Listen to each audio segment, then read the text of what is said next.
juntos para estudar a sua palavra. Pai amado, Senhor, Deus querido, obrigada, Senhor, obrigada porque estamos aqui mais uma vez juntos contigo, Deus, com um momento, uma expectativa de estar na tua presença, de estar te buscando, Senhor, de estar te conhecendo melhor, Deus. Obrigada por tu te revelares para nós na palavra, tu nos apontares o caminho, Senhor. Às vezes a gente fica pensando como eu vou, para onde eu vou, mas tu apontas e tu apontas com uma clareza, tu apontas repetidamente, tu ressaltas aquilo que é importante para ti. Nós te pedimos, Pai, em nome de Jesus, vem iluminar as nossas mentes, vem tocar o nosso coração, vem revelar, Senhor, a tua vontade para nossas vidas essa manhã. Em nome de Jesus. Amém. Amém. Bom dia, amados. Obrigada por estarem aqui. Mais um domingo cedinho. Vamos para mais um Apegando-se às Escrituras. Vamos estar aprendendo a palavra do Senhor, né? Hoje nós vamos estar no Lucas 18, mas vamos ver antes aquilo que nós discutimos semana passada. A gente vê que é um encadeamento, né, da palavra. E em Lucas 17, nós vimos muitos conselhos importantes, né, sobre o que um discípulo do Senhor deve buscar. Lembrando que discípulo é um seguidor, né? Às vezes a gente associa discípulo àqueles homens que estavam lá com Jesus, né, os 12 às vezes, mas não. Discípulos somos nós, né, que tentamos caminhar seguindo as pegadas dele, né, mesmo hoje. E aí nós vimos que é importante a gente se preocupar em não levar o outro a pecar de alguma forma, né? Com alguma forma de nosso comportamento. A gente precisa ser verdadeiro, falar sempre a verdade, se expor, não usar máscaras, deve perdoar sempre que necessário. Que a gente precisa ter fé, e a gente precisa ser humilde, e a gente vai ver que isso é reforçado hoje, de novo, ter fé e ser humilde. A gente pensa assim, nossa, que repetição. A gente já falou isso semana passada, eu também pensava assim, sabe? No começo eu pensava, não, mas já teve aquilo ali, por que está tendo isso aqui de novo, né? Podia ter organizado, botar tudo junto. Mas não, é Deus dizendo assim, eita, vou dar o toque aqui de novo. A gente precisa ter um coração grato a Deus, ter um coração que revela, né, que reconhece a sua benignidade, né, a sua bondade, que reconhece a sua liberalidade conosco, né? E o capítulo 17 falou também a respeito do reino de Deus, né? Falou que ele é invisível, claro, e a gente às vezes fica querendo ver o reino de Deus aqui ou ali, mas lembra, ele está no meio de nós, ele habita em nós. Quando você adentra um lugar, o reino de Deus adentra um lugar, porque ele está dentro de você, né? E às vezes a gente tem até um regozijo. Eu sinto muitas vezes, eu entro em espaços ou encontro pessoas e eu me sinto bem de uma forma diferente, é porque o reino de Deus está ali, né? Nós impactamos no ambiente quando nós adentramos um ambiente, carregando dentro de nós o reino de Deus, né? E aí, muitas vezes, esse reino é anunciado falsamente, e nós precisamos realmente buscar do Espírito Santo discernimento do Espírito, para saber quando um anúncio, né, uma mensagem, até um milagre é da parte de Deus ou não, né, que se não é um engano para nós. E, finalmente, vimos no Lucas 17 também que Jesus virá no momento que a gente menos espera, então é muito bom a gente estar preparado para esse momento, né? Não deixar os preparativos para amanhã, e ele virá instantaneamente sobre toda a terra, não vai ser aqui e ali, eita, será que chegou aqui, será que chegou lá? Não sei, ele vai chegar, a palavra diz, né? Você vai ver os sinais no céu, você vai ver como um relâmpago, não dá para esconder, né? Não dá para esconder, você vai estar vendo tudo isso. Em Lucas 18, a gente vai ver como viver o reino de Deus aqui na terra, cheio de dicas, o capítulo 18 de Lucas. Então, primeira coisa, ver o que é que tem assim, como é que a gente vive o reino. Versículo 1 diz assim: então Jesus contou a quem? Aos seus discípulos. Eu espero que vocês já estejam começando a entender a quem Jesus está se dirigindo, né? A cada momento ele está se dirigindo agora a nós, seus seguidores. Ele não está dando um recadinho para alguém, né? Para um fariseu. Ele está falando comigo e com você. Ele contou uma parábola que vem a seguir, mas eu ressaltei esse versículo porque a intenção da parábola é colocada aqui. A parábola vai ser contada para mostrar-lhes que eles deviam orar sempre e nunca desanimar. Essa palavra é para nós, né? A parábola que vem a seguir vai dizer: Kátia, Vera, Tânia, Marcos, Liloca, vocês precisam orar persistentemente. Persistentemente. A oração é uma tarefa difícil, minha gente. A gente, às vezes, cansa, às vezes a gente fica repetindo. Eu já fui em reunião de oração onde o povo cantava, sem parar, porque parece que as palavras, né, o falar com Deus não vinha, não fluía. Isso é falta de intimidade. Às vezes dá sono, começa a orar, dá sono. Eu vou dizer, viu? Não é incomum, não se sinta estranho. Realmente é importante a gente persistir, né? É uma arma poderosa que vem, né, do céu para as nossas mãos. E, principalmente, preste atenção, não se trata de belas palavras, né? É uma questão de fé, que significa crer na verdade, e perseverança, né? E aí eu pensei para a gente aqui, nesse momento, uma palavra que está em Colossenses 4, os versículos 12 e 13, dizem assim: Epáfras, que é um de vocês e servo de Cristo Jesus, envia saudações. Isso é o fim de uma das cartas de Paulo, né?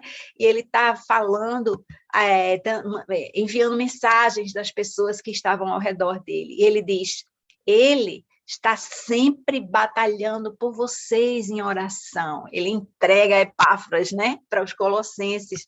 E ele diz para que, como pessoas maduras e plenamente convictas, só um pouquinho que eu estou botando as pessoas para dentro aqui.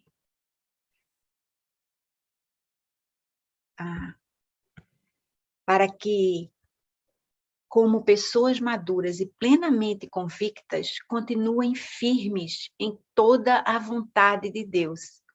Dele dou testemunho de que se esforça muito, Epáfras se esforça muito por vocês e pelos que estão em Laodiceia e em Hierápolis. Gente, oração é esforço.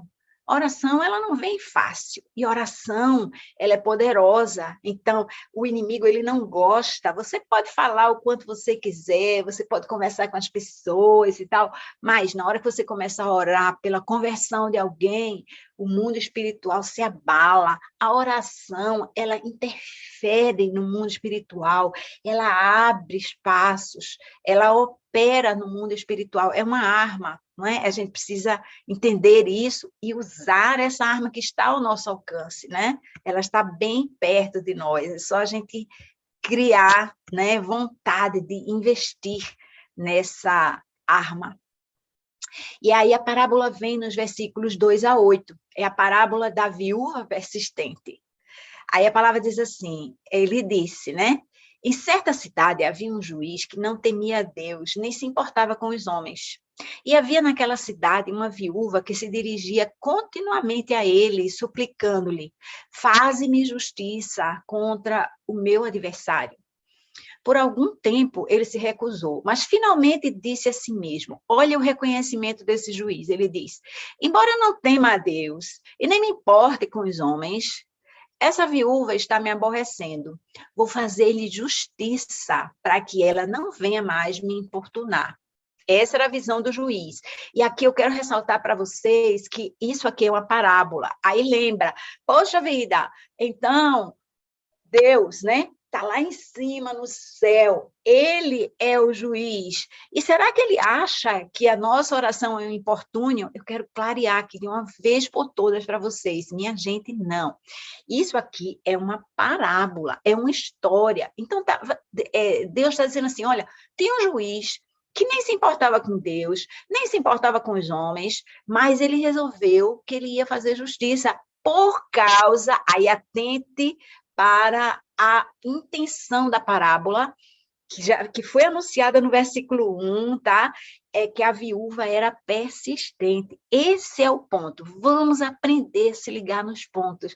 Eu adoraria, sou professora, adoraria passar para vocês um exercício de casa e dizer assim, olha, leia aquela outra parábola ali, veja o que não importa, não é central, e veja qual é o ponto, né? Tente olhar para a palavra desse jeito.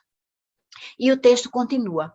Acaso Deus não fará justiça aos seus escolhidos, que clamam a Ele dia e noite? Esse é o ponto. Continuará fazendo-os esperar? Eu digo a vocês, Ele lhes fará justiça e depressa. Contudo, quando o Filho do Homem vier, encontrará fé? E aí, essa é uma pergunta, né? Uma pergunta que não é retórica, é uma pergunta para você, uma pergunta que é importante para a gente fazer a gente mesmo. Quando o Filho do Homem vier, será que ele vai encontrar fé na terra? Ponto aqui é esse, né? O juiz, até esse juiz que não temia a Deus, ele não se importava com os homens, ele fez justiça. Imagine o Deus bondoso, celestial. Será que ele não vai nos fazer justiça? Isso é uma coisa muito importante para a gente estar aqui pensando, né? E aí eu trago um questionamento. Jesus não nos disse para nós não usarmos de repetições vãs? Como é que fica isso? Eu repito ou não repito? Como é que fica? Marcos 14, 39, ele mostra Jesus orando no Getsemane. Preste atenção. A palavra diz assim, eu estou repetindo a palavra, né? O versículo diz exatamente assim. Mais uma vez, trata-se de Jesus, ele se afastou e orou, repetindo as mesmas palavras. Jesus estava naquele momento no Getsemane se preparando para ser entregue e sofrer a sua paixão e morte, né? Paulo, ele também orou repetidamente para Deus lhe tirar o espinho da carne. Se você for olhar lá, 2 Coríntios 12, né, está dizendo que Paulo orou 3 vezes. Paulo declara que ele orou 3 vezes pedindo, tira esse espinho da minha carne. Aí, o que acontece com essas palavras? Jesus repetiu, Paulo repetiu, como é? Olha, não se tratavam de repetições vãs, como um mantra, né? Às vezes assim, Jesus me ajuda, Jesus me ajuda, Jesus me ajuda, Jesus me ajuda. Isso é um mantra. Deus pode todas as coisas, Deus pode todas as coisas, Deus pode todas as coisas, Deus pode todas... Eu estou querendo colocar isso na minha mente, porque provavelmente não está lá. Provavelmente não está lá que Deus pode todas as coisas, eu estou querendo me convencer de que ele pode todas as coisas. É verdade, mas eu estou declarando isso para Deus. É diferente quando eu digo, eu sei que você pode todas as coisas, Senhor. Eu sei que você pode todas as coisas, Senhor. Você pode até nem fazer isso, porque não é a hora, porque você quer fazer alguma coisa nesse meio tempo, mas eu sei que você pode todas as coisas, Senhor. Então, é importante que a gente entenda que há uma diferença entre repetir continuamente, ter perseverança, persistência numa oração e fazer repetições vãs, né? Deus sempre, sempre ouve as nossas orações.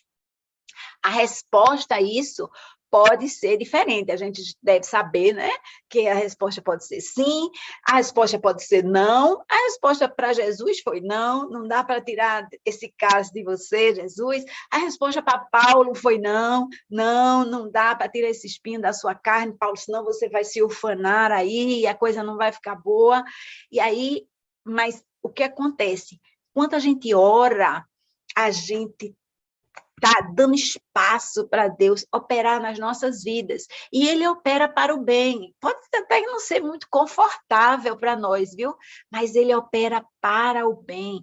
Às vezes a gente tem aquela doença continuada, né? Mas Deus está operando para o bem. Quantas pessoas se convertem durante o período de doença de alguém, minha gente? Médicos, enfermeiros, familiares do doente, amigos do doente, pessoas que dizem assim, eu fui visitar essa pessoa e fui trazer ânimo para ela e ela que trouxe ânimo para mim. Eu fico impressionada como uma pessoa tem uma visão tão diferente de morte. Eu fico impressionada. A vida das pessoas é tocada, então a gente não sabe o que é que Deus está fazendo, né? Enquanto a gente acha que as nossas orações não estão sendo atendidas. Mas vamos para frente, né? A gente agora vai para os versículos 9 a 14 de Lucas 18, e aí tem a questão do fariseu e publicano. Veja, isso aqui não é uma parábola. E a gente já conhece essas duas figuras. O fariseu, que era um expert na lei, né? Era uma autoridade religiosa, e o publicano, que era aquele rejeitado, que era aquele desonesto, né? Que usurpava do dinheiro das pessoas, do poder de cobrar os impostos em nome do governo, né? Romano. E lendo aqui esse trecho, né, de Lucas 18, ele diz assim: há alguns que confiavam em sua própria justiça e desprezavam os outros. Jesus contou essa parábola. Tim! Já bateu aí em você? Isso aqui tem alguma semelhança com o versículo 1? Professora mesmo, eu estou ensinando você a se apegar a essa palavra e prestar atenção a coisas importantes. Agora, Jesus não está mais falando com os discípulos, ele agora está falando para quem? Para alguns que confiavam em sua própria justiça e desprezavam os outros. Essa palavra vai para eles, e a gente precisa aprender a prestar atenção no erro dos outros para a gente mesmo não cometer, né? Então, a gente está aqui olhando o que está errado na vida dos outros, mas não é para julgar as pessoas, mas para a gente aprender e não trilhar esse caminho também, tá? Então, continuando. A parábola é assim: 2 homens subiram ao templo para orar. Um era fariseu e o outro publicano.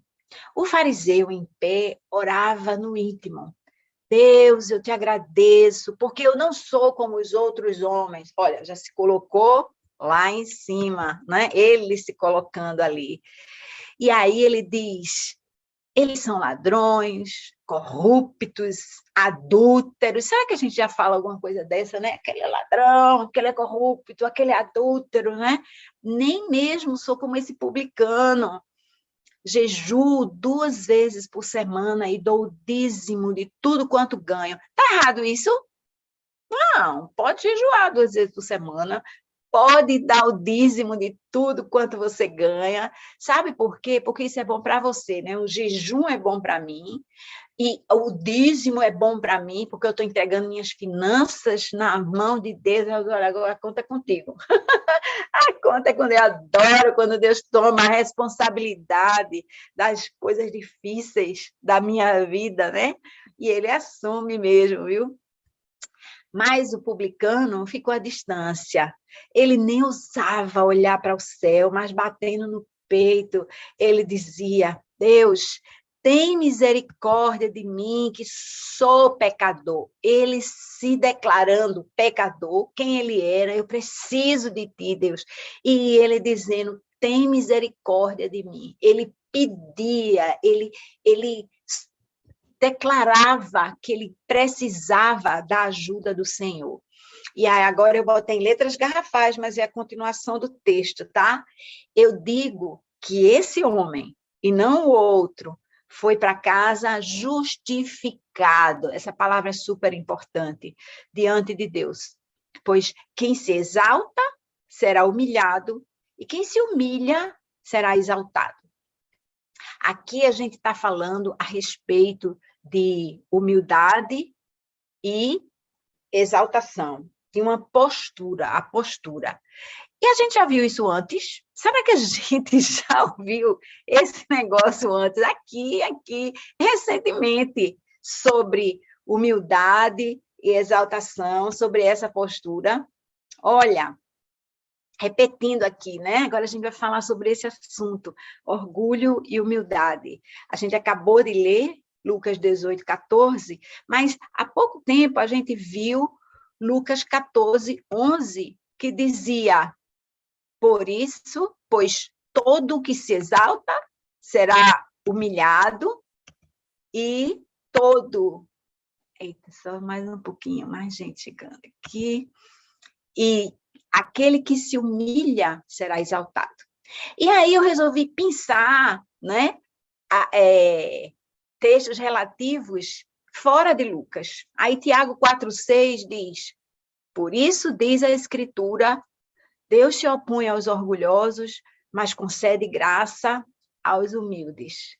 1 Pedro, a primeira carta de Pedro, capítulo 5, versículo 5 diz: sejam todos humildes uns para com os outros, porque Deus se opõe aos orgulhosos, mas concede graça aos humildes. E aí, minha gente, eu estava vendo isso e falei: mas Deus, tanta repetição disso, né? Tanta nos evangelhos. Nos evangelhos tem repetição, mas tem repetição nas cartas. E aí Deus foi me mostrando: olha quem escreveu essas cartas.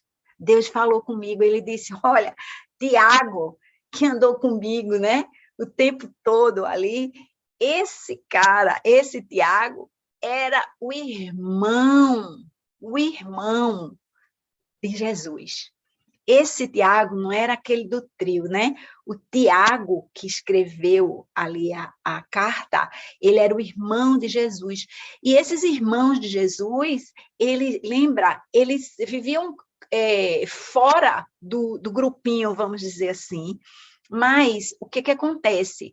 Ele descobriu, né, oportunamente, que não devemos ser orgulhosos, né? Eles achavam que Jesus não estava com essa bola toda, mas depois descobriu que não. Pedro, aquele que andou com ele, dizendo: eu faço, eu aconteço, esteja comigo, eu resolvo.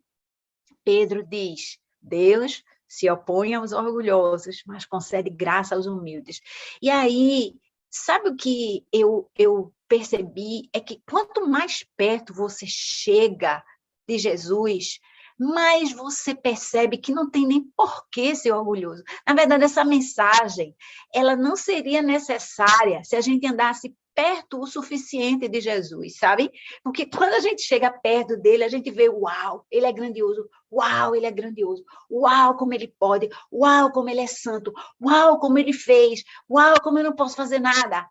E quando a gente percebe que a gente não pode fazer nada, a gente não percebe que a gente não tem de quê ser orgulhoso. Não há de que a gente se orgulhar, como dizia Paulo, senão de eu andar atrás dele, senão de eu persegui-lo. É isso que a gente precisa entender, né? Não há de que nós nos orgulharmos. Segura essa onda aí, né? E aí, prosseguindo, Lucas 18, nos versículos 15 a 17, Jesus tem uma mensagem, né? Vamos ler aqui. O povo também estava trazendo criancinhas para que Jesus tocasse nelas. Ao verem isso, os discípulos repreendiam aqueles que as tinham trazido. Mas Jesus chamou a si as crianças e disse: deixem vir a mim as crianças e não as impeçam, pois o reino de Deus pertence aos que são, não é crianças, né? Aos que são semelhantes a elas. Digo a verdade: quem não receber o reino de Deus como uma criança, nunca entrará nele. Olha, eu vou repetir. Quem não receber o reino de Deus, aquele que está no meio de nós, né? Como uma criança, não entrará nele. E o que a gente percebe nas crianças, gente? Olha, as crianças dependem em tudo, né? Do cuidado, na provisão, em tudo elas dependem. É assim que nós devemos ser com relação a Deus, depender dele em tudo. Ai, como eu dependi de Deus hoje para ter essa internet aqui, não adianta você pagar, você chamar o técnico, você fazer não sei o quê, é ele que dá, ele pode mandar energia celestial e essa transmissão é feita, não preciso me preocupar com nada, porque ele é todo poderoso. As crianças, elas não tentam fazer por onde merecer, o cuidado, eu vou me esforçar, eu vou ser bonzinha, eu vou ser bem apresentada, eu vou dormir na hora certa, eu vou comer direito, eu vou falar assim. Não, a gente recebe pela graça a gente entra no reino de Deus. E aí significa que ele quer o nosso coração, né? Não quer as nossas ações. E também as crianças não fazem de conta que não precisam de ajuda, né? Ai, não precisa, o orgulho, né? Ah, estou bem, ah, estou de boa, não, eu cumpro a lei, ah, eu jejuo, ah, eu entendo a palavra de Deus, ah, eu sei, eu oro perfeitamente, ah, não, estou bem, eu não preciso de oração para nada, eu fico com vergonha de me colocar, de me expor, as minhas fragilidades, às vezes eu escondo tanto que eu não sei, eu mesmo não sei a minha fragilidade, porque eu escondo de mim mesmo. É horrível isso, né? Nós devemos ser semelhantes às crianças, espontâneos, abertos, verdadeiros. A gente precisa fazer, né? Isso diante de Deus. E aí chega mais uma história, né? A história de Jesus e o homem rico, nos versículos 18 a 23. Certo homem importante lhe perguntou: bom mestre, que farei para herdar a vida eterna? Por que você me chama bom? Respondeu Jesus. Não há ninguém que seja bom, a não ser somente Deus. Você conhece os mandamentos: não adulterarás, não matarás, não furtarás, não darás falso testemunho, honra teu pai e tua mãe. A tudo isso tenho obedecido desde a adolescência, disse ele. Ao ouvir isso, disse-lhe Jesus: falta ainda uma coisa. Venda tudo que você possui e dê o dinheiro aos pobres, e você terá um tesouro nos céus. Depois venha e siga-me. Ouvindo isso, ele ficou triste, porque era muito rico. Meu Deus, você ficar triste porque é rico é um problema, né? É um problema. Mas eu quero lembrar aqui um trecho de Paulo, em Filipenses 3,6, diz assim: quanto ao zelo perseguidor da igreja, e Paulo está falando dele mesmo, né? Quanto ao zelo perseguidor da igreja, quanto à justiça que há na lei, irrepreensível. Paulo está colocando aqui aos filipenses: olha, se você for olhar pela regra do mundo, eu passo em todo teste, eu sou aquele cara que sabe tudo da lei, eu sou aquele cara que obedece à lei, eu sou aquele cara que faz as pessoas cumprirem a lei, eu sei de tudo, né? Mas ele disse, eu era irrepreensível. E esse rapaz, ele estava se colocando diante de Jesus como irrepreensível também. Mas a coisa não está nos nossos atos, de novo, está no nosso coração. Então, vamos olhar. Esse homem primeiro começa chamando Jesus de bom mestre, né? Ninguém chamava o mestre de bom, porque bom era um adjetivo que significava santo, perfeito. Ele estava reconhecendo ali a autoridade celestial de Jesus. Esse homem, ele tinha entendimento de quem Jesus era de fato. Por isso que Jesus questiona logo na fala seguinte: por que você está me chamando de bom? Não há ninguém que seja bom, a não ser somente Deus. Jesus está enfatizando ali: olha, se você está falando esse bom, você está me chamando de Deus. E mesmo assim, você conhece os mandamentos, assim, olha, tá. E aí, o rapaz, ótimo, é isso mesmo, desde a minha adolescência que eu cumpro esses mandamentos. Mas Jesus chama a atenção dele: você está pensando que está perfeito aí? Está faltando uma coisa: beber água.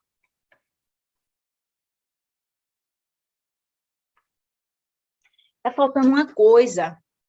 Você está precisando vender tudo que você tem e dar aos pobres. E aí vem. E aí o que aconteceu? O rapaz não gostou. ele não gostou, porque apesar de cumprir a lei no mundo aparente, do lado de fora, ele não matava, ele não adulterava, ele não furtava, mas o coração dele estava apegado ao dinheiro. E aí, minha gente, lembra? A gente já falou também aqui recentemente, né? Eu não quero estar me referindo, vai lá nas conversas anteriores, e você vai ver que Jesus diz repetidamente, você não pode servir a dois senhores, né? A Deus e a Mamon, você não pode servir a Deus e ao dinheiro.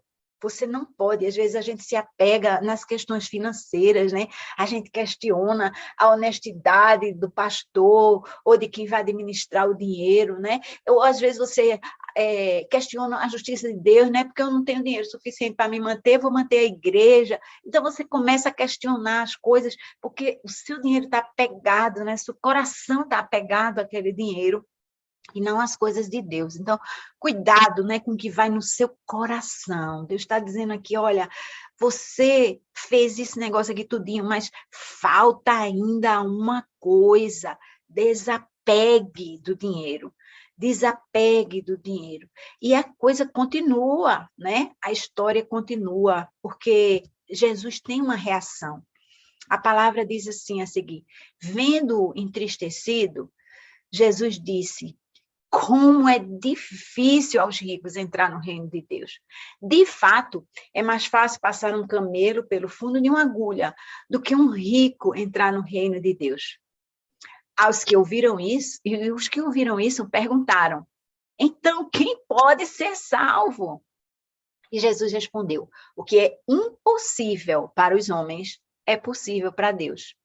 E aí Pedro lhe disse, nós deixamos tudo que tínhamos para seguir-te.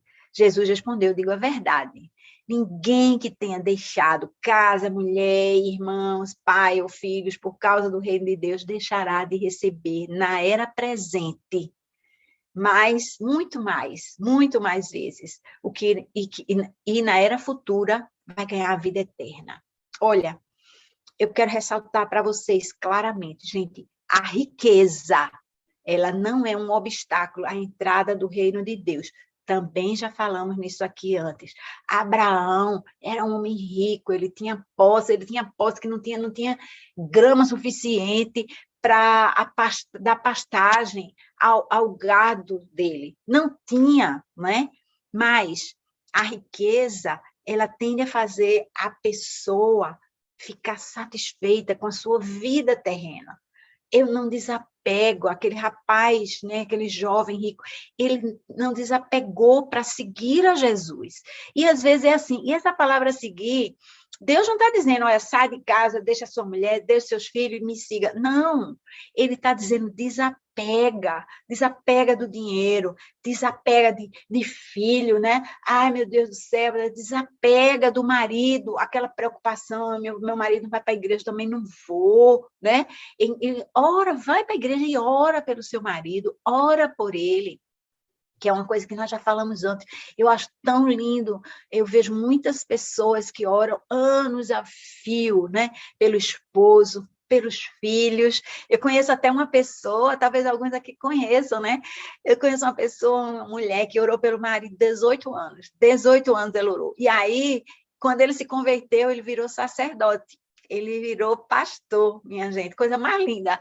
Assim, quando vai, né? Quando chega a hora de cada um, vai. Então, persevere na oração, que é aquilo que estava lá no comecinho, né, da nossa conversa de hoje, né? Mas desapegue, deixe que Deus cuide, né? Às vezes a gente quer fazer a obra do Espírito Santo, porque é o Espírito Santo que convence do pecado, da justiça e do juízo, né? É o Espírito Santo que fala ao nosso coração. Então, ore pelas pessoas, mas desapegue, né? Não se prenda por causa das pessoas.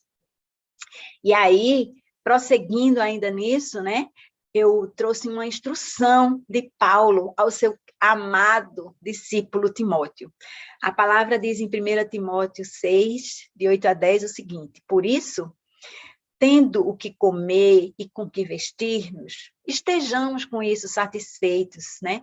Os que querem ficar ricos, eles caem em tentação, em armadilhas e em muitos desejos descontrolados e nocivos, que leva os homens a mergulharem na ruína e na destruição. Pois, agora sim, presta atenção, o amor ao dinheiro é a raiz de todos os males. Algumas pessoas, por cobiçarem o dinheiro, desviaram-se da fé e se atormentaram com muitos sofrimentos. Então, às vezes, a gente reclama, né? Porque a gente só tem o que comer, o que vestir. Ah, mas eu queria viajar. Ah, mas eu queria um apartamento. Assim, ah, eu queria um carro novo. Ah, eu queria não sei o quê. Esses desejos do coração lhe afastam, né, do caminho do Senhor. Coloque o seu coração, o seu desejo, né, em servir mais, em dar mais, né? A palavra diz, era bom que você ganhasse mais para poder dar mais, né? Esse é o prazer. Não posso estar pregando muito aqui sobre isso, mas coloque o seu coração no lugar certo com relação a finanças, né? E coloque o Senhor no centro dessa matéria, desse assunto. Aí, chamando a atenção de vocês, a seguir, versículo 31, Jesus chamou à parte os 12. Agora, preste atenção no recado para os mais íntimos, né? E Jesus lhes disse, estamos subindo para Jerusalém, e tudo que está escrito pelos profetas acerca do Filho do Homem se cumprirá. Ele será entregue aos gentios que zombarão dele, o insultarão, cuspirão nele, o açoitarão e o matarão. No terceiro dia, ele ressuscitará. Os discípulos não entenderam nada dessas coisas. O significado dessas palavras lhes estava oculto, e eles não sabiam do que ele estava falando. Gente, eita, tem um erro aqui. Jesus chamou à parte os 12, não são 12 não, tá? Só os 12 mesmo, sem o S. Ele falou claro, mas ele não deu entendimento a esses homens. Jesus, ele tem muito cuidado de nós, ele cuida muito, né? Às vezes, a gente ora, mas ele sabe que o resultado da oração, né? Eu orei por uma doença, e ele sabe que é de morte, ele não revela. Ele deixa no seu coração esperança. É muito importante que a gente tenha esperança, né? Mas, às vezes, é assim. E ele declarou claramente, gente, se você olhar esses primeiros versículos aí, né? Nesse slide 31, 32, você vai ver que ele está dizendo claramente, não tem o que interpretar aqui. Olha, vai se cumprir aquilo que está escrito nos profetas, e esses homens conheciam o que estava escrito nos profetas, né? Ele vai ser entregue, ele vai ser zombado, ele vai ser insultado, ele vai ser cuspido, ele vai ser açoitado. Estava claro isso, e eles o matarão. Estava tudo dito ali. E ele falou a mensagem, né? Que também era declarada pelos profetas. No terceiro dia, ele ressuscitará. E a gente sabe que eles não entenderam, porque eles estavam chorosos, medrosos, acuados quando a ressurreição aconteceu. Eles estavam lá, né? Nem acreditaram, né? As mulheres foram lá falar e será que é mesmo? Correr para ir ver se era mesmo, não entenderam nada. Eles não entenderam porque Deus os tinha poupado. E a gente tem que entender que Deus é assim, ele cuida de nós, né? Às vezes ele tem uma missão muito grande para nós, muito grande, mas ele não revela, né? Porque é para a gente não se assustar. A nossa mente, ela não consegue conceber o poder de Deus, a extensão do plano de Deus para as nossas vidas. E aí, às vezes, a gente não entende o óbvio, né? O óbvio está diante de nós e a gente não entende. Então, vamos pedir que Deus esteja nos conduzindo, mesmo na nossa cegueira, mesmo na nossa falta de entendimento, né? Mesmo em que a gente não esteja enxergando tudo, porque está escrito lá, hoje nós vemos em parte, né? Quando a gente chegar na glória, a gente vai ver tudo, a gente vai entender tudo, a gente vai sacar. Tem tanta coisa na minha vida que eu vi, eu não sabia, eu não entendia, e eu vi depois que eu me converti, como Jesus já me conduzia, Deus conduzia a minha vida desde sempre, ele fazia coisas, ele movia, ele fechava portas, que eu pensei, por que essa porta está fechada? Eu não entendo, eu estou aqui fazendo, eu quero, eu posso, eu qualifico, e Deus, por ali, por aqui, eu não sabia onde ele queria me conduzir. Deus tem bons planos, né? A palavra diz que a vontade do Senhor, ela é boa, ela é perfeita e ela é agradável, então a gente precisa se entregar a essa vontade, né? Ao que Deus tem para as nossas vidas. E a gente deve se apegar àquilo que a gente entende e entregar, né, de coração, pela fé, aquilo que a gente não entende, viu? Eu estou mostrando aqui que Jesus falou com todas as letras, ele chamou os 12 à parte, né? Ele não estava no meio da multidão, eles distraídos, não, ele chamou no cantinho, falou tudo com todas as letras, eles não entenderam nada, tá? Então, se liga aí. E agora, o último trechinho desse capítulo, né? A história do cego que recupera a visão. Ao aproximar-se Jesus de Jericó, um homem cego estava sentado à beira do caminho pedindo esmola. Quando ele ouviu a multidão passando, ele perguntou o que estava acontecendo e disseram-lhe, Jesus de Nazaré está passando. Aí eu ressaltei, né? Então ele se pôs a gritar, Jesus, filho de Davi, tem misericórdia de mim. Já falamos sobre isso antes, sobre gritar, o Senhor abrir sua boca e pedir, né? Ele fez isso, esse cego. Os que iam adiante o repreendiam para que ficasse quieto, mas ele gritava ainda mais, Jesus, filho de Davi, tem misericórdia de mim. Ele está dizendo, filho de Davi, eu ressaltei aqui, ele estava declarando que ele cria, ele acreditava que Jesus era o Filho de Deus. E eu quero chamar a atenção de vocês aqui também, no meio dessa leitura, que aqueles que estavam ali com Jesus, abrindo caminho, eles estavam errados. Eles já tentaram segurar aquelas crianças para não se aproximarem de Jesus antes, lembra? E aqui eles estavam dizendo ao cego, cala a boca, não grita. Tudo conselho errado. Minha gente, eu vou dizer a vocês, a gente não sabe para onde a gente está indo, a gente não sabe o que a gente está fazendo. A gente está tudo pela misericórdia do Senhor. Entendam isso, mesmo quem caminha à frente, às vezes tem seu líder faz uma bobagem, aí vocês dizem assim, mas isso aqui claramente é uma bobagem. E muitas vezes porque o seu líder, ele também é humano, ele também falha, ele também tem entendimento parcial. E você precisa entender que nós todos somos assim, nós todos. Então, tenha amor ao seu líder, porque ele está tentando fazer o melhor do jeito que ele entende que ele pode. Ore por ele, né? Ajude ele. Eu vou dizer, esse negócio estava no script, não.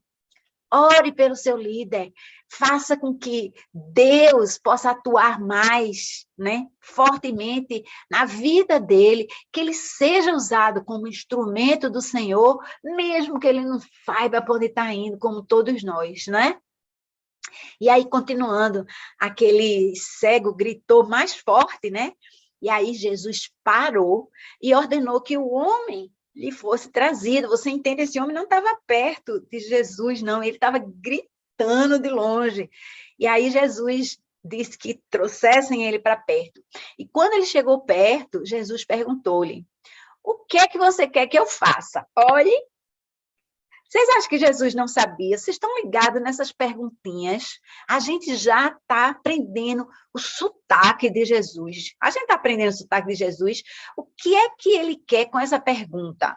Jesus está dizendo assim, o que você quer que eu faça?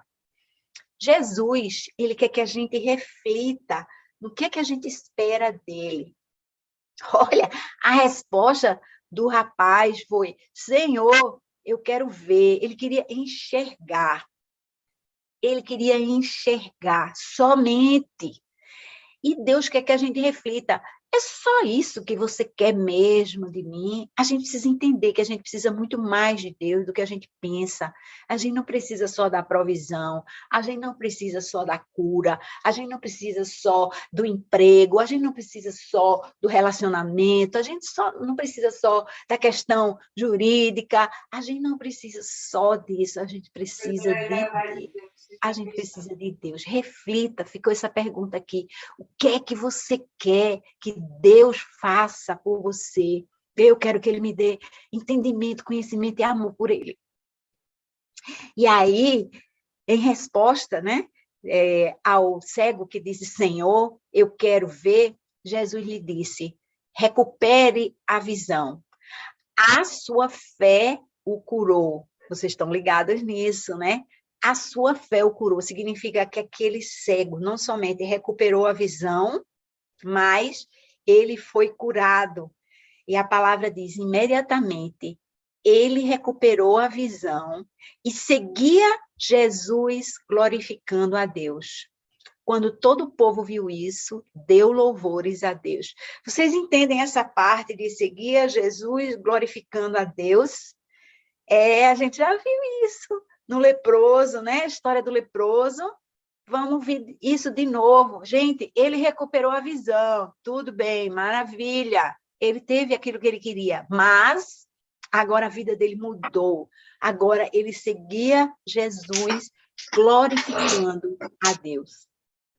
É isso que a gente precisa para a nossa vida. É verdade, Deus é generoso, Ele dá as coisas materiais que a gente pede sim, mas o presente maior, a graça maior é a nossa salvação. É a gente entender que a gente precisa louvar, glorificar e seguir ao Senhor, entregar a Ele a nossa vida. Amém?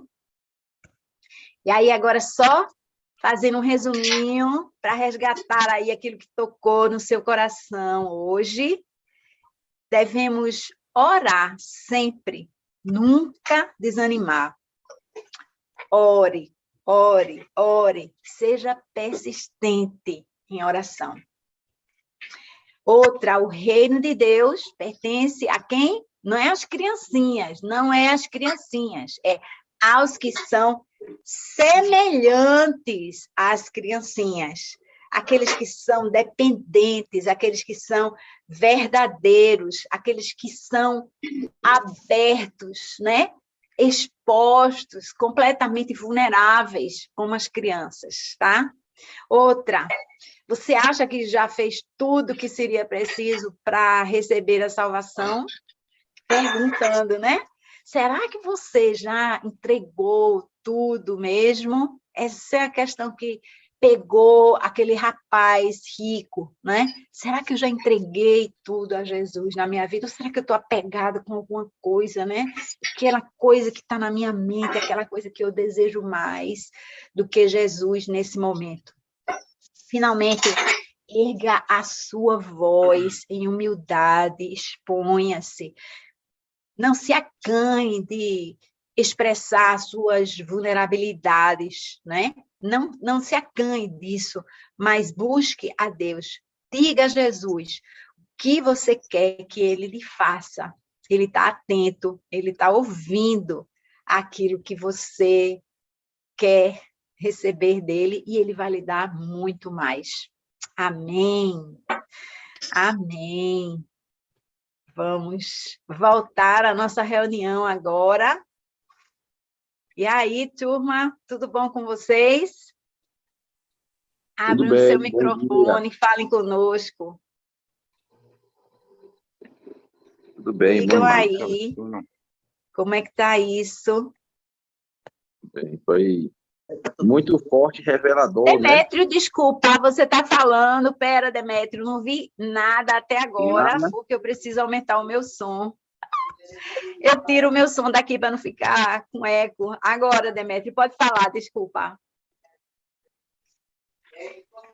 Eu disse que a primeira parte foi muito forte e revelador, né? Quando a gente fala que tem que orar, acho que a palavra persistência foi a palavra mais forte, né? Peça, grite, repita, né? Isso. Não precisa você falar com palavras bonitas, né? Peça a Deus, persista, entregue, né? Entregue. E você seja dependente, né? Como você mesmo explicou várias vezes, né? Você seja dependente como são as crianças, porque as crianças são dependentes de nós, né? Elas não podem andar sozinha, e que a gente seja dependente de Deus, como as crianças, né? Então, para mim, hoje, esse estudo é muito da persistência, né? De persistir na oração. O poder e a força que tem a oração, né? Muito forte, é um poder muito maior do que a gente imagina. Inclusive, Jesus Cristo, no Getsemane, como você falou aí, ele orou, né? Antes de dizer, Senhor, eu poderia usar de todo o meu poder para destruir tudo isso e não passar por esse momento, né? Mas ele morreu por nós e antes de tudo isso ele orou, né? Orou muito até. E ontem eu perguntava cientificamente a uma pessoa, né, cientificamente, né, no ser humano, por que uma pessoa sua sangue?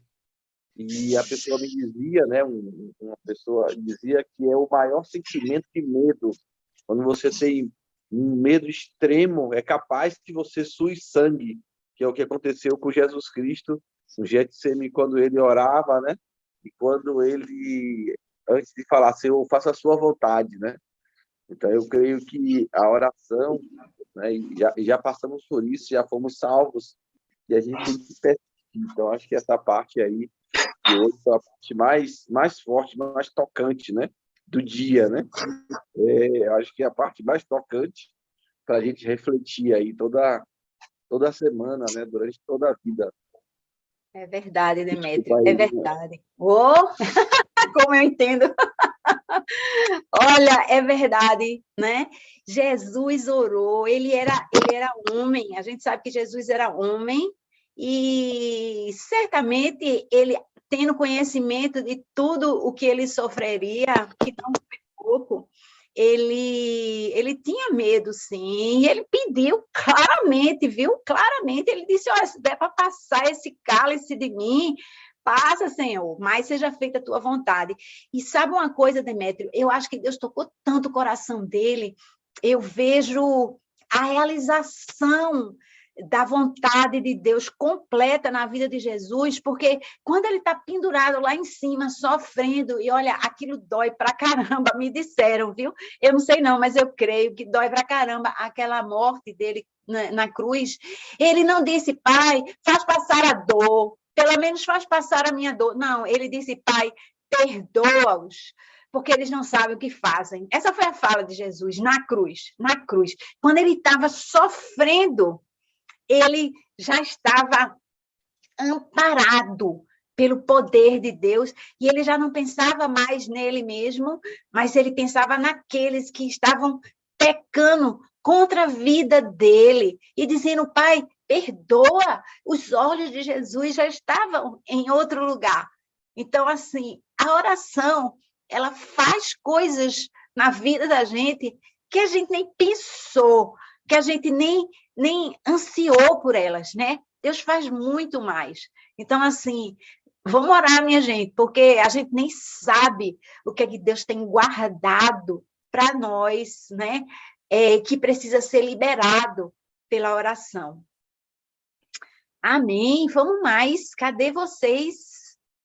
Diz, Taninha, abre aí teu microfone e vamos.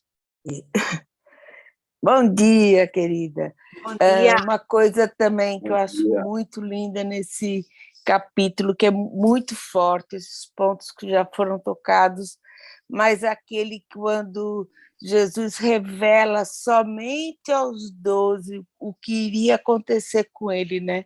Quantas vezes nós estamos perto, estamos de frente ao que vai acontecer, a gente já sabe, assim, quando nós estamos com a pessoa, um exemplo, doente, né? E a gente já sabe que vai acontecer. E a paz do Senhor ele vai trazendo ao nosso coração, porque a gente crê que aquela pessoa vai estar com o Pai daqui a pouco, então aquilo já vai trazendo aquela paz, né? Mas como a gente fica muitas vezes cego, né? Como os 12, eles não estavam entendendo o que viria a acontecer, né? E quantas vezes a gente vê isso bem claro na vida da gente, né? Então, eu agradeço muito o tema de hoje foi muito forte e assim complementando, né? Eu aqui com esses recadinhos finais, né? O que falta a gente entregar, né? Quantas coisas a gente ainda tem que entregar, né? E eu coloquei como uma das grandes metas da minha vida, desapegue a tudo. 100%. Eu tô assim, não quero nem saber, sabe? Coisas assim que são literalmente passadas, né? E como isso parece, não criticando os jovens, né? Mas a gente às vezes está enxergando a caminhada daquela pessoa, ainda não está no ponto de desapegar. Então, como Deus vai abrindo os olhos da gente, vai mostrando, não é isso, filha? O que eu quero é o seu coração. É o que eu mais falo às minhas, a quem eu tomo conta, a célula, tudo, né? Deus quer o nosso coração. Então, vocês vejam isso, né? Você bate muito nesse tema e eu quero confirmar e agradecer a você, porque é muito importante, né? Veja como está o seu coração. A gente viu hoje, né, tanto o jovem rico, que achava que estava fazendo tudo ou faz desde a adolescência, a gente viu Paulo reconhecendo isso. Eu sou irrepreensível diante da lei, né? Mas isso não é suficiente, Deus quer mesmo um coração. Amém. Um beijo. Kátia. Eita, Kátia. Só um instantinho, Marco, vamos atender as mãozinhas. Claro. Você aqui. Vai, Rosana. Então, o que me chamou a atenção foi que na passagem, né, que fala que as pessoas impediram, no caso, os discípulos impediram das crianças chegarem até Jesus, e do cego também chegar até Jesus, né? E assim é com a gente, né? Muitas vezes a gente precisa clamar ao Senhor, né? A gente precisa estar em oração e as circunstâncias, algumas vezes as pessoas, né, as vozes tentam nos calar, né, nos impedir desse clamor. E ainda sobre persistência, né, o cego, por causa da persistência dele, né, dele clamar, dele gritar até o Senhor escutar, né, ele não só ouve cura física, ouve cura espiritual. E é assim que Deus espera de nós, né, que a gente não busque só a cura física, né? Muitas vezes o Senhor, como você mesma falou no início, que muitas vezes pessoas que adoecem, a gente clama por essa pessoa na família, não é só para a conversão da família, mas de quem está ao redor cuidando daquelas pessoas, né? E assim Deus espera, né? Ele quer fazer a obra dele completa, ele quer cura física, mas principalmente, né, que a gente busque, né, a gente passe a segui-lo, né, essa cura espiritual. Eu achei muito bacana, assim, né, que uma coisa, né, são duas histórias diferentes das criancinhas e do cego, mas que e da viúva, né, que fala muito da questão da persistência, né, de você estar buscando, persistir até alcançar. É isso, achei muito bacana esse paralelo aí. Maravilha, isso mesmo. Aninha e Bené. Eu vou rapidinho aqui tentar resumir aqui o que eu estava pensando. Primeiro, na questão da parábola da viúva, né? A questão do juiz como uma figura de quem tem toda a autoridade, né? De fazer justiça. E essa analogia com Deus, ele tem toda a autoridade.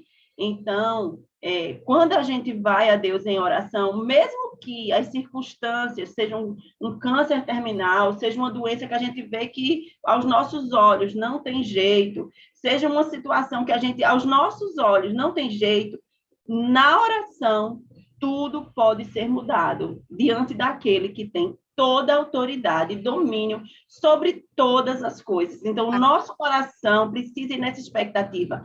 Eu vou orar por aquela pessoa, está com câncer terminal, ela vai morrer, o médico já desenganou e tudo, eu vou orar. Não, eu vou orar, porque Deus tem autoridade de fazer um milagre na vida dela. Então, é esse poder que a gente precisa, né, acessar. Essa questão do juiz hoje me saltou aos olhos. Podia ser sei lá, qualquer figura, mas um juiz, aquele que tem toda a autoridade, né? Deus, ele é assim, ele tem toda a autoridade. E rapidinho, só o Salmo 66, o versículo 18, 20, Davi diz assim: se no meu coração eu acalentasse o pecado, o Senhor não me ouviria. Mas Deus me ouviu, deu atenção à oração que lhe dirigi. Louvado seja Deus que não rejeitou a minha oração, nem afastou de mim o seu amor. Eu me lembrei disso quando você falou a questão do orgulho e da vaidade, porque tem uma versão que diz, né, se eu contemplasse a vaidade, o orgulho, seja lá o que for, o pecado, Deus não me ouve, né? Mas Deus me ouve porque, primeiro, eu trato isso diante de Deus, esse pecado. Não é que a gente não vá pecar, todos nós aqui somos, né, pecadores, eu sou bem. Mas assim, a gente coloca isso diante de Deus. Deus, né, e reconhece, não vai como aquela figura do publicano, eu faço isso, eu faço aquilo, não. Eu sou pecador, eu trato meu pecado diante de Deus, e aí Deus vem. Eu não posso acalentar o meu pecadinho, né, e ficar dando respostas, enfim. Isso mesmo. Marco, vamos lá, Marcos. Só uma palavrinha a Demétrio, muito bom, gostei muito hoje, como sempre, né? Mas uma palavrinha a Demétrio, quem sabe seja uma questão de palavra. Eu não estou muito confortável com a palavra medo. Jesus sentiu medo. Veja bem, lá no Getsemane, ele ia começar a obra de reconciliação do universo inteiro com o propósito original de Deus. Ele ia morrer e aquilo ia valer não só para a salvação pessoal, para a restauração de como o mundo deve ser. E a carga de angústia e uma certa ansiedade estava sobre ele. Eu acho que sobre medo não, porque ele estava envolvido pelo amor de Deus, e o perfeito amor lança fora o medo. Mas angústia, com certeza, e talvez a pessoa que falou para ele, de pessoal médico, tenha usado medo, angústia, termos parecidos, mas teologicamente medo não, mas angústia profunda sim, porque tinha um grande impasse, não era só assim, será que eu aguento isso fisicamente? Eu estou num projeto de restauração do universo inteiro, está descansando agora no que vai acontecer daqui a algum tempo. E é uma pressão gigantesca em cima dele, né? Era agora isso eu vou aí. dizer uma coisa, Marcos, que ele disse, se deve passar esse cálice, Senhor, passa, ele disse. Isso, exato, disso. Mas isso não foi... Isso... Ele estava com angústia, não sei qual é o diagnóstico, mas fato é que... Eu só diria que não é medo, é uma profunda... terror diante do que ele... Quer dizer, Jesus não só sofreu na cruz, o sofrimento maior, porque muita gente morreu na cruz também, né? Sofreu tanto quanto ele, mas sobre a cruz de Cristo, e nele estavam sobre ele todos os pecados e tudo que está enguerrado no mundo e no universo. Mas tudo. A gente não pode continuar aqui nessa questão teológica, a gente não sabe o que aconteceu com Jesus, a gente sabe que ele colocou diante do Pai o que ele queria, e o Pai disse, filho, vai dar não, tu vai ter que enfrentar essa mesmo, e eu vou junto com você, eu vou estar nessa. Vai, Liloca, a última colocação de hoje, antes da gente fechar, vai. Vou correr, porque eu sei que aí tem o tempo, é muito gostoso essa manhã, e é muito aprendizado, não só com você, mas com as colocações aí de todo mundo, né? Sim. Mas o que mais me tocou aqui hoje, além de tudo, né? Tudo tocou, mas é a comparação com as crianças. Deus quer que a gente haja naturalmente, né? Ele diz que se a gente for e se parecer como criança, a gente vai estar no reino dos céus.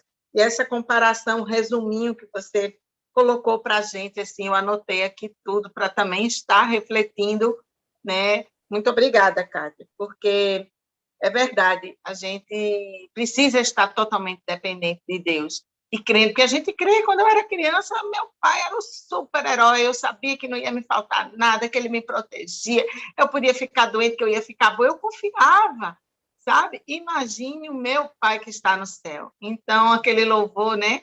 Eu quero ser realmente como criança, e pular nos braços deles e ter essa confiança, que Deus derrama essa fé em mim. Amém. Obrigada mais uma vez a todo mundo e a você, Cátia. Comentário prévio. Estarmos aqui nesta manhã é nos comportarmos como criança. Isso. Que precisam estar perto do Pai, que precisam aprender. Amém. Amém. Isso mesmo, Fernandinho. Glória a Deus. Gente, abre essas câmeras aí, senão a gente fica com a tela fechada, sem nada aqui no YouTube. Pastor Silvio, você quer nos fechar aí em oração essa manhã? Sei que você está se preparando aí. Bom dia, Pai do Senhor Jesus. Amém. Maravilha, né? Deus é bom. E a sua misericórdia, ela dura para sempre em nossas vidas. Amém. Muito bom estar juntos aqui, muito bom aprender da palavra de Deus. Sempre é muito bom estar adorando ao Senhor na presença dos irmãos, né? Isso é a maior felicidade. Isso é um culto. É um culto ao Senhor quando a gente estuda a sua palavra. Então vamos orar. Senhor, nosso Deus e Pai, obrigado, Deus. Obrigado pela tua misericórdia que nos dá vida. Sopraste em cada um de nós nessa manhã mais um sopro em nossas narinas, que nos faz, Senhor, em nome de Jesus, cada vez mais sermos gratos por tudo que o Senhor tem feito até aqui e por tudo que o Senhor ainda irá fazer daqui para frente. Obrigado pelas tuas misericórdias que se renovam mediante essa tua graça salvífica sobre cada um de nós. Nos abençoa, Senhor, nessa manhã, que possamos cada vez mais nos aproximarmos de Ti mediante as Tuas Escrituras.